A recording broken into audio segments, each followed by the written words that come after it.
bold analysis. Wycliffe Ambetsa Oparanya and Moses Masika Wetangula, the Cabinet Secretary and the Speaker of the National Assembly, have hatched a plan they've dubbed Luhya Unity and sending a chilling message to Raila Odinga. Through Oparanya is telling Raila Odinga that it is time for Luhya Nation to unite on themselves, come for themselves, and has taken the fight head-on on the doorstep of Raila Odinga. And now I'm convinced about the fact that the clash between Governor Fernandez Baraza and CS Oparanya about how Fernandez Baraza was declared as the ODM chairman in Kakamega is not something that's not going well with Oparanya, because Oparanya is supporting Elsie Muhanda. But behind this Cold War is a well-hatched scheme, and Oparanya is chasing Odinga from Kakamega. Kindly subscribe to our channel, click the notification bell and like our videos, and thank you very much for supporting this podcast. In Lakeside, we're supporting our students wale to go to Somesha. So today we sorted Sam was in Sigalagala, and this is the photo you can see we're in Sigalagala with the team. And then we're supposed to be in Kisumu Poly, but by the time we came back, you can check, Poly had issues. Wamefunga. Shule imefungwa because there is some strike going on there. So we're not able to, but we'll also sort that before we leave the Lakeside. Ladies and gentlemen, I want you to take time and listen to Oparanya. Of course, listen to this video, then I will explain for you the context so that you understand why I'm saying that Oparanya is playing a well choreographed scheme to kick out Raila Odinga from the Luhya Nation. Wakati mwingine tulikuwa tunajaribu kuja pamoja vile tunajaribu saa hii, lakini wengine wanaponyoka. Sifikiri wakati huu tutakuwa na kiongozi yoyote ambaye ataponyoka mambo yetu. Na ule yoyote ambaye ataponyoka mtamjua. Mimi mwenyewe tangu niingie hii broad based, nimeingia huko, niliambiwa niingie na mkubwa wangu, nikaingia. Sikuambiwa kwa nini unaenda huko, lakini niliambiwa ingia, na nikaingia. Nilisita hapo mwanzoni, lakini nikafanya nini? Nikaingia. Sitaki kucheza mpira wa Kakamega United tena. Niwachie wale kama Elsie Muhanda wacheze mpira ya Kakamega United. Sindio? Wacheze hiyo. Na mimi niungane na Moses Wetangula na Musalia Mudavadi tucheze kule Harambee Stars kule Nairobi. Sindio? Lakini nimepata wengine wananifuruta. Naenda kule Nairobi unafurutwa. Ati Oparanya amepita hapa. Hata kama nalala, kama natembea, kama nafanya mambo yote, hata sifikiri yeye. Mumwambie hivyo, yeye ni mtu mdogo mbele yangu.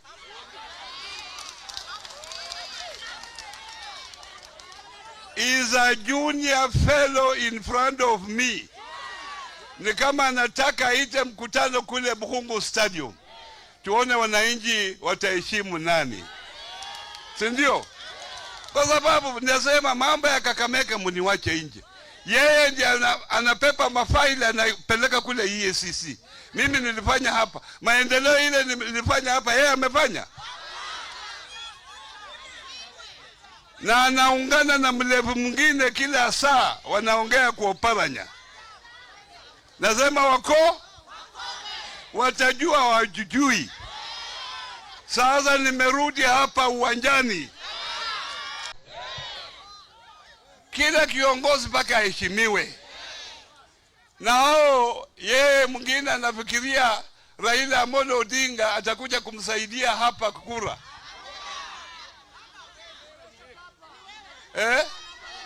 Yeye anafikiria hivyo. Ajui Raila, mimi namjua Raila vizuri kuliko yeye.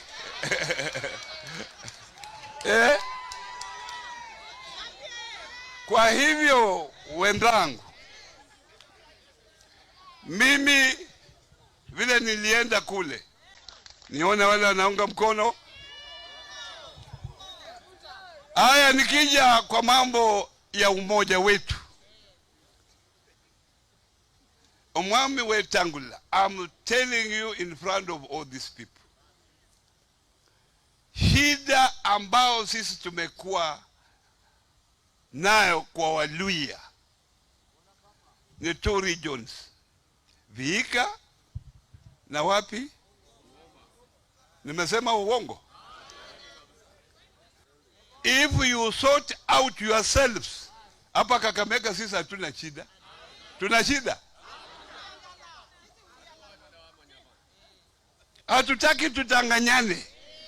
Ati saa hii tukiwa hapa tunasema tukuje pamoja, lakini afterwards huko kwa kukuni yako huko, huyo mwingine ako huko na mimi niko huko, hatutaweza. Hata mimi hawa bunge wa Kakamega tuko pamoja nao na tunaongea umoja ya Waluhya wote. We don't discriminate anybody. And that's why I want you two brothers of mine to embrace the entire community of the Luhya. Now, you will understand 2 things. Oparanya was in Lurambe. That speech made in Lurambe.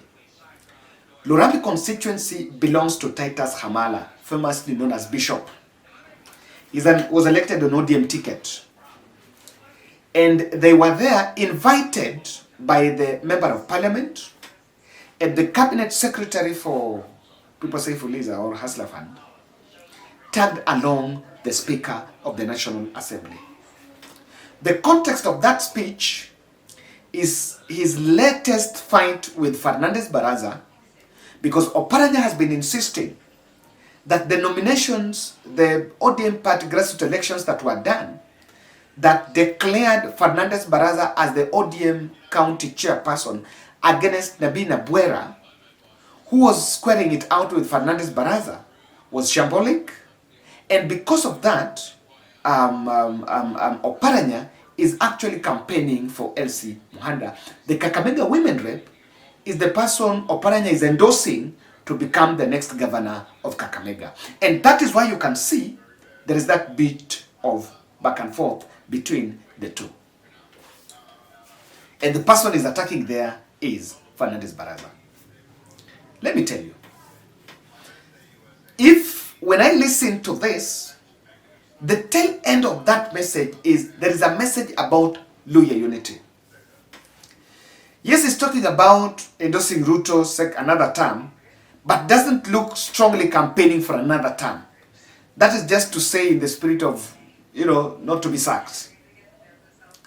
But he's talking directly that we want unity, and maybe to cement that narrative more clearer, I want you to listen to Wetangula, who spoke immediately after Oparanya. Kuna mtu amepata kazi na kazi imepata mtu.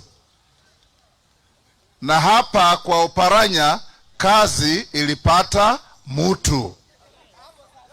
Sio mtu alipata kazi. Kazi ilipata mtu. Na alipoingia mumeona tofauti.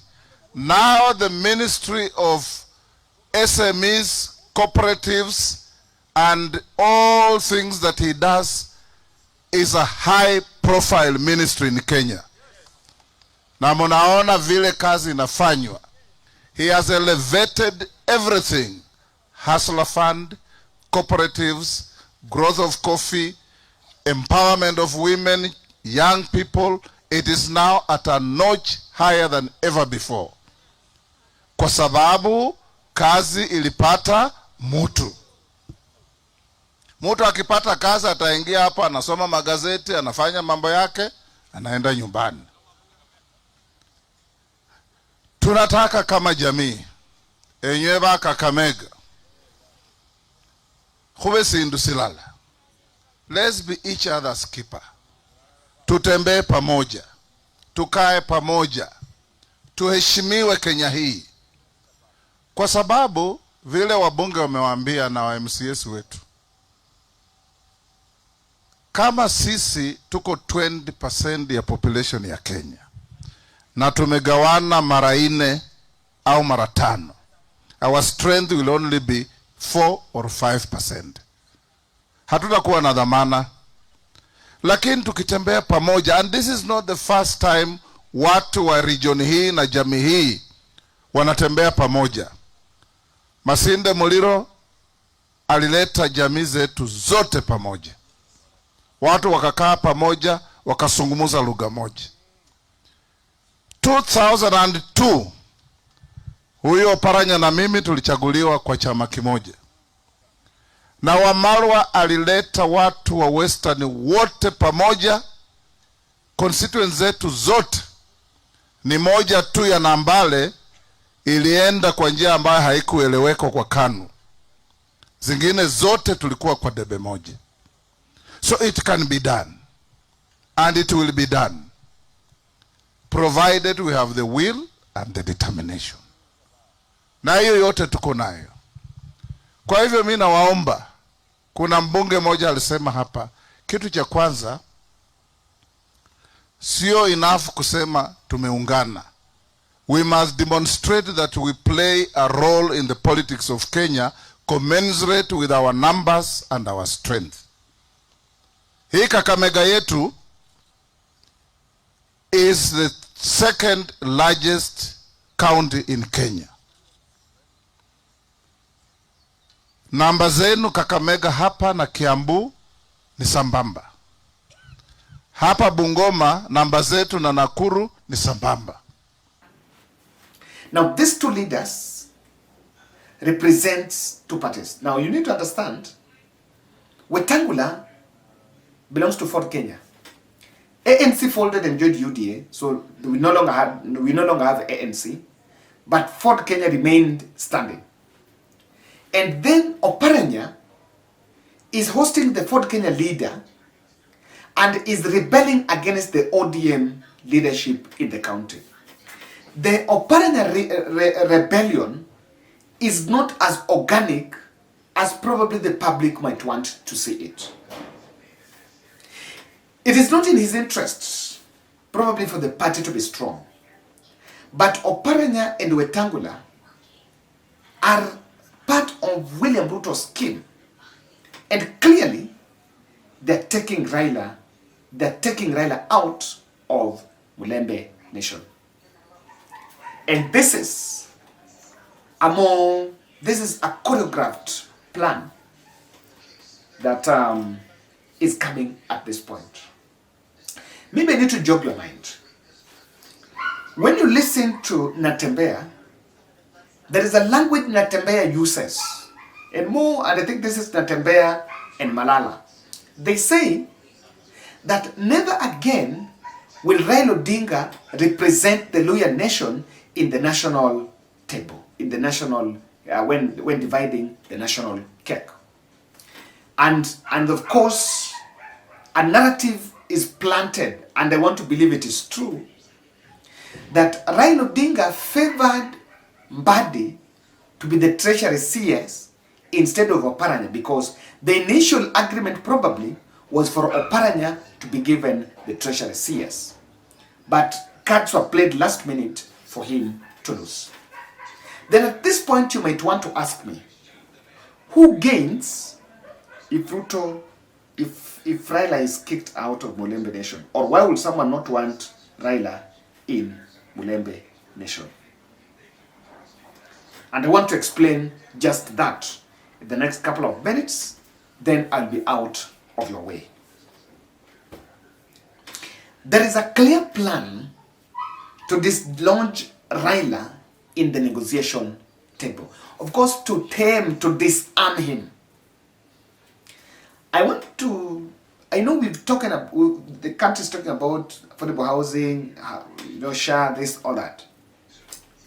But coalition building in 2027 is going to be a difficult task for the two political formations, both the state and probably the united opposition, if they stick together. It's going to be very difficult because no one trusts even William Ruto. Even if Ruto gives you the running mate. The decision to impeach Rigathi created more insecurities in the post of deputy president. And at this point, there is also different variables coming. Will president stick with Kindiki? And in the event that he has to stick with Kindiki, what happens to the Raila axis that believe that government is there because of political influence that Raila Odinga donated to the current administration? So the best thing to do to make sure that Raila is weak, because let me tell you, I've had people talking about talking about ODM producing a running mate. If ODM is to produce a running mate, that running mate probably will come from, maybe I've had people talking about Wanga, Davadi, this and that. One of the things that will play out here is this. William Ruto wants a united Luhya fold. He wants a strong Luhya fold to cut Odinga to sides for the running mate slot. And that is the game plan. That is part of what is the game plan. Because if Mulembe Nation unites around one candidate, probably they sit together and say, we want nothing more than the running mate. And they front a candidate. And they ask William Ruto, we come together, we are fronting this one candidate, and want this candidate to be the deputy president. Even with the ODM influence in the coast and other areas. And then the Luo Nation united saying we want so and so. Where will William Ruto pick? And this is part of the political machinations. But of course, Odinga is in his last days. Okay, please let me not pass a verdict on a human being. But I think politically, he can only be active in 2027 general elections. So those who think of, I'm going to use Odinga's shadow beyond 2027, beyond 2027, some of us can throw our weight in the politics of the day and we can make very good impact. Because people want to hang on that sleeves of the coat.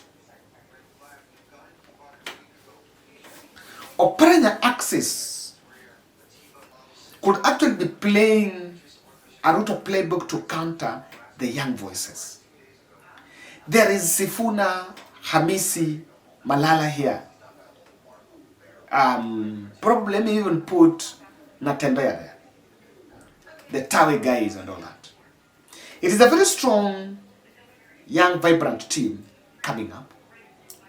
And the Luhya unity at this point, I remember the history of Mulembe Nation, Mulembe unity is huge. I remember the time Ababu Namwamba wanted to be the Secretary General of ODM party. He really ran a Luhya conscious. Before it was hacked for him to join Julio Giambo's Labour Party, and then he bungled it, that unity, and went through and joined President Ruto, President Uhuru Kenyatta's Jubilee Party. And through that he was able to get a cabinet slot. Now, some of this consolidation, largely, it is not about, I've had people saying, we're talking about one term, so we're not talking about that, but within this one term, what are you going to reap? This unit is not about now. It's not about what they can do now. I wish it would be about asking the president for the 30% that was promised. Maybe that kind of conversation can actually irritate the president, and the president say, let me do this and that. Lastly, Odinga is very unpredictable. And William Ruto, I understand, maybe that do not trust him. He will also want to dismantle Odinga to make sure that he's isolated. Because if he has the numbers, in politics, nothing can stop him from saying, I'm not supporting Ruto, I'm supporting so and so. And if he's to endorse another person, will he hand over that constituency? So through this broad-based thing they have in here, one of the objectives is to destroy Odinga's grip, to make sure that even if he makes a U-turn, it will not be politically significant. Thank you.